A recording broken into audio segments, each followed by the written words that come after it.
no han manchado sus vestiduras, que no borrará sus nombres del libro de la vida.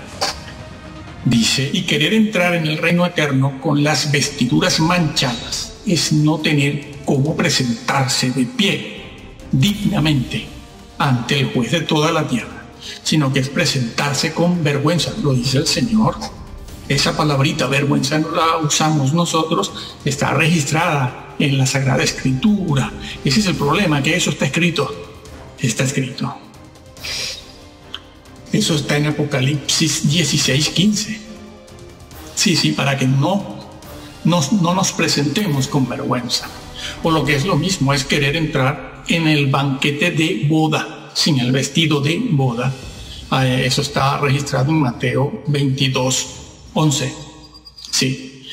Este señor que entró en el reino sin vestido de boda y que luego Jesús lo manda a echar afuera, lo saca del reino, esta persona es echada afuera porque entró sin la vestidura de boda, sino con un vestido sucio, manchado. Venía del trabajo. En la parábola venía del trabajo. No había ido a casa a cambiarse, a vestirse en la manera adecuada y que exige el ir a una boda, sino que él terminó de trabajar y así como estaba se fue allí a la boda, claro, con vestiduras sucias propias del trabajo. No era un vestido adecuado para estar en una fiesta o una celebración de boda.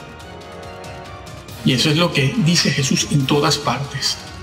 Estaba manchado, en este caso por el pecado.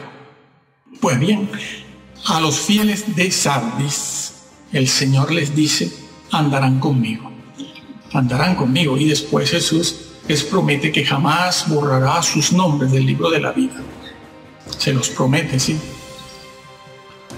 Los que guardan la justicia, es decir, la ley moral de Dios, es decir, los que son santos, esa ley moral, la santidad, la justicia, que fue reiterada, por cierto, y confirmada en el Sermón del Monte, Mateo, desde el capítulo 5 al 7, o lo que es lo mismo, los que guardan la Torá, la justicia de Dios, la santidad de Dios, la ley de Dios, esos son los dignos de no ser borrados del libro de la vida. Y andarán con Jesús con ropas y vestiduras blancas. Andaban con vestiduras blancas en la tierra y serán revestidos nuevamente con vestiduras blancas en el reino. Porque para andar con Jesús se ha de ser santo, como Jesús lo fue en toda su santa manera de vivir completamente. Y era un carpintero, no era un monje. Se mezcló con nosotros, anduvo con nosotros. Pues bien, es por eso que en Apocalipsis 16:15 vuelve el Señor a exhortarnos, a amonestarnos y a advertirnos a mantener las vestiduras blancas. Sí. Él no dice, bueno, ya estás justificado. No, dice, mantén las vestiduras blancas, sin contaminación con las cosas del mundo, con el propósito de no llegar a pasar vergüenza en el día del juicio, el juicio que se nos hará a toditos. Y en el capítulo 20:14, Jesús alaba a los que están lavando, presente continuo, están lavando permanentemente sus vestiduras, constantemente, para tener derecho a la justificación. No, tener derecho al árbol de la vida. No dice que tienen que nacer de nuevo, no dice nada de eso, sino que tenemos que vivir en arrepentimiento, velando y apartándonos del mundo.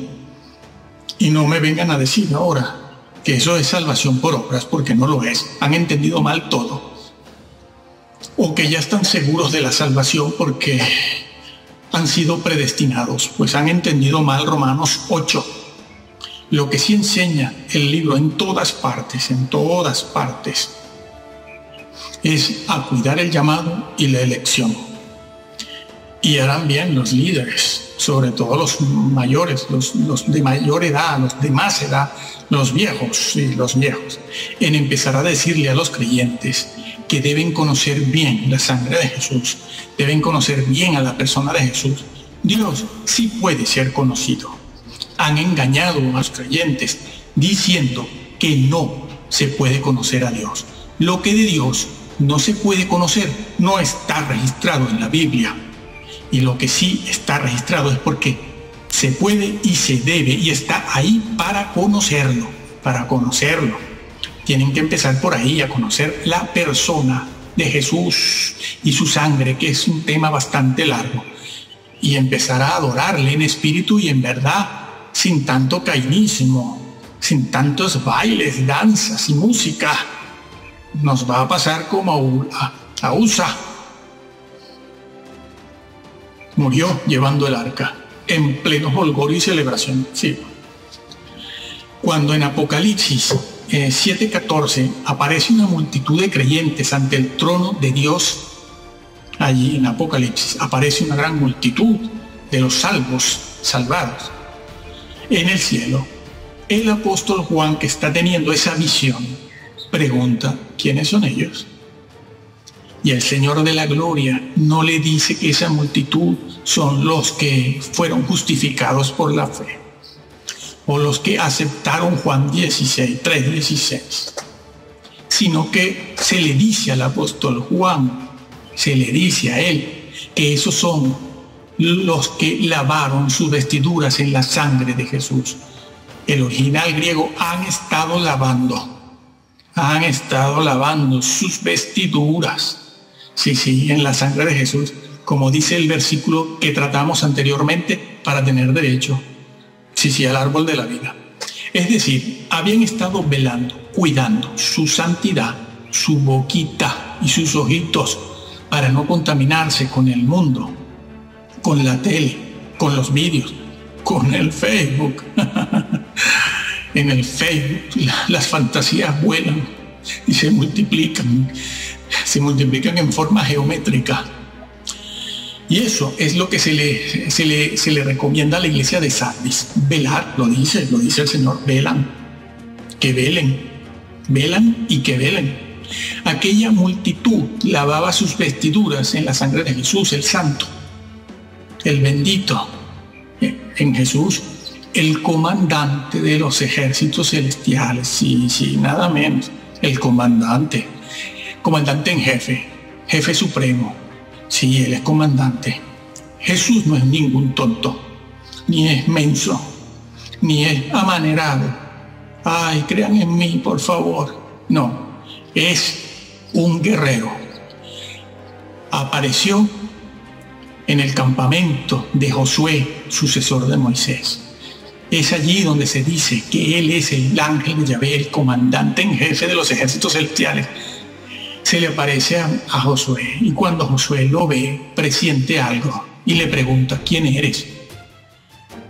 Y el comandante en jefe de los ejércitos celestiales le dice: quita tu calzado porque estás en tierra santa, estás pisando suelo santo.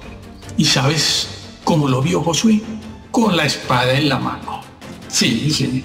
Ay, espada no queremos guerra. Ay, amor, seamos todos uno, ecumenismo, paz, amor. Ay, no. Sí. Esa es nuestra valentía. ¿Qué pasaría si vinieran a degollarnos por aquí?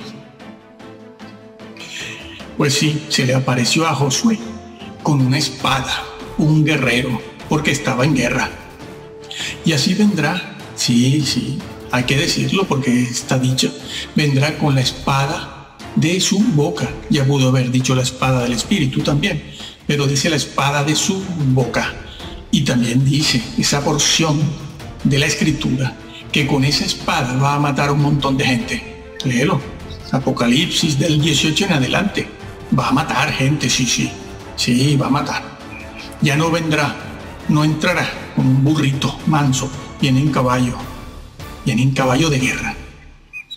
Alábalo, porque no existe ser más gallardo, más valiente, más combatiente, como Jesús, el Mesías, el Hijo de Dios, y reflexiona sobre él, sobre lo que él hizo, que él solo, escucha, él solo en su humanidad venció a todo un vasto ejército de poderosísimos ángeles rebeldes de las tinieblas, poderosísimos. Los ángeles fieles no pudieron ayudar al Señor. No, como mucho le pasaron la mano por la espalda para consolarlo, alentarlo. Ni Jesús pudo echar mano de la fuerza, el poder de su propia naturaleza divina, mejor dicho, de su deidad. Deidad siempre será mejor que divinidad. Jesús no pudo echar mano de su naturaleza divina, de su deidad, para poder mitigar, para poder sobrepasar todas aquellas situaciones de sufrimiento, dolor horribles. La flagelación y la cruz. Jesús no pudo, lo tuvo que hacer completamente en su humanidad, sí, solo su humanidad, para poder obrar la redención. Así que alábalo a él.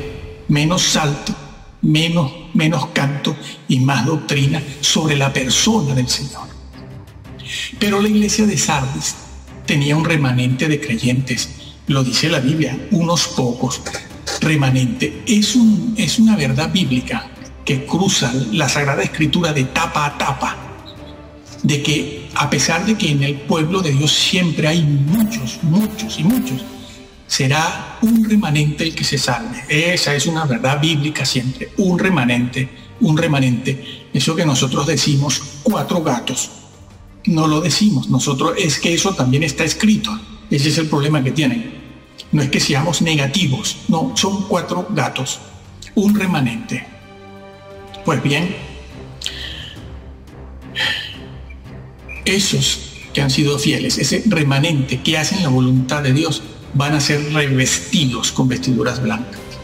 Esta segunda vestidura blanca con la que son revestidos por el Señor en el mismísimo cielo, no se refiere a una nueva conversión, Dios mío, como si estuviesen reconvirtiéndose en el reino eterno, sino que es el vestido o el sello de aprobación de la santidad de esos creyentes que fueron santos en toda su forma y manera de vivir.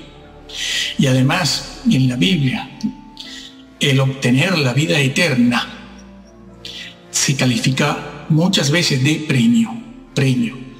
Nosotros entendemos por premio alguna cosita extra que nos damos. Incluso he visto a los creyentes que se dan el lujo de despreciarlo.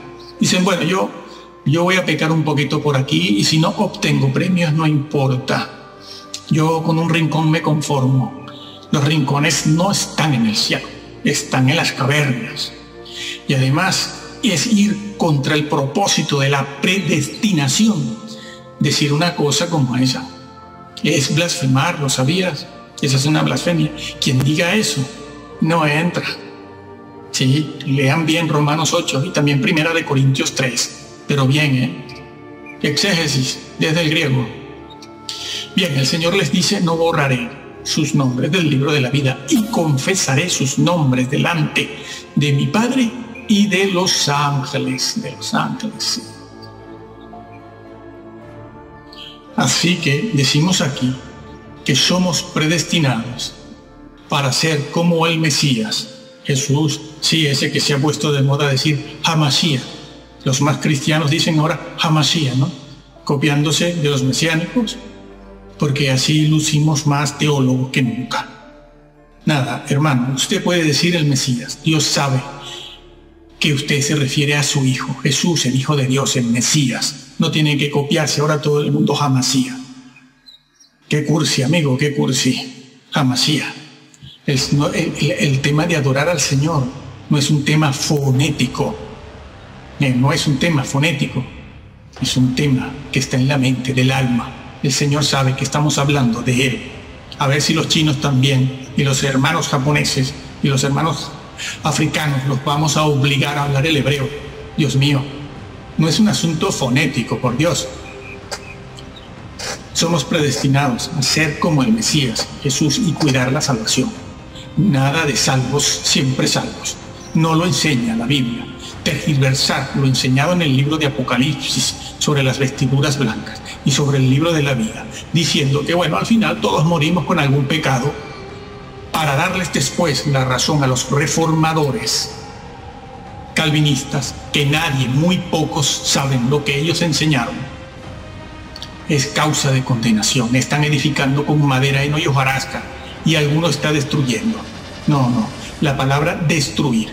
En 1 Corintios 3, cuando dice y el que destruyere el templo de Dios, Pablo usa la palabra templo para referirse a la persona, siempre lo hace así. Muchos están destruyendo el templo, las vidas, la fe de las personas con una doctrina errada. Serán condenados también por destructivos. Nosotros concluimos aquí diciendo que el libro del Apocalipsis termina con una soberana y severa advertencia, una seria amonestación y también bendición para los que lo lean, lo crean y respeten toda la doctrina en él contenida. No todo el libro es simbólico. Muchas partes son históricas y otras partes son literales. Pidan la iluminación del Espíritu Santo, que al final no se hace tan difícil saber lo que ese libro dice. No quites, hermano, no agregues. Léelo, créelo, practícalo tal cual te lo encuentras, tal cual fue escrito para todos. Su interpretación, por lo general, más de la mitad, no pertenece a una élite teológica, ni a estos modernos mesiánicos.